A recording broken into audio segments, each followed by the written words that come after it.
Uppal బీరపగడ division లో కాంగ్రెస్ పార్టీలోకి భారీగా చేరికలు జరిగాయి. వాకిటి ఆగం రెడ్డి ఆధ్వర్యంలో జరిగిన ఈ కార్యక్రమానికి నియోజకవర్గ కాంగ్రెస్ పార్టీ ఇన్ఛార్జ్ పరమేశ్వర్ రెడ్డి హాజరయ్యారు. ఈ సందర్భంగా అభివృద్ధి సంక్షేమ పథకాలకు ఆకర్షితులై కాంగ్రెస్ పార్టీలో చేరుతున్నారని పరమేశ్వర్ అన్నారు. సీఎం రేవంత్ రెడ్డి సహకారంతో ఉప్పల్ నియోజకవర్గంలో దాదాపు 1000 కోట్లతో అభివృద్ధి పనులు జరుగుతున్నాయని తెలిపారు. గత 10 ఏళ్లలో చెరువులలో కట్టమట్టి కూడా తీయలేదని విమర్శించారు. నియోజకవర్గంలో 4 చెరువుల సుందరీకరణకు 100 కోట్ల నిధులు కేటాయించారని వెల్లడించారు.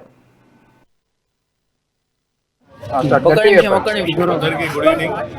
ఈరోజు నూతనంగా ఏర్పడ్డ వీరపగడ్డ డివిజన్లో జరిగిన జాయినింగ్ కాంగ్రెస్ పార్టీకి ఆకర్షితులై పార్టీ విధి విధానాలు నచ్చి రేవంత్ రెడ్డి ప్రభుత్వంలో చేస్తున్న అభివృద్ధి కార్యక్రమాలకు ఆకర్షితులై మరియు మా లోకల్ ఇన్ఛార్జ్ అయిన పరమేశ్వర్ రెడ్డి గారి ఆధ్వర్యంలో ఈరోజు మా నూతనంగా ఏర్పడ్డ వీరపగడ్డ డివిజన్లో కాంగ్రెస్ పార్టీలోకి వచ్చిన శ్రీమతి రిటైర్డ్ టీచర్ అయిన సుజాత ఉషారాణి మేడం గారికి మరియు నా సోదరుడైన గవ్వాల సంతోష్ గారికి మరియు వారి మిత్ర బృందం సుమారు 200-300 మంది యువకులు ఈరోజు పరమేశ్వర్ రెడ్డి గారి చేస్తున్న అభివృద్ధికి ఆకర్షితులై ఈరోజు ఇక్కడ జాయినింగ్ ప్రోగ్రాం జరిగింది.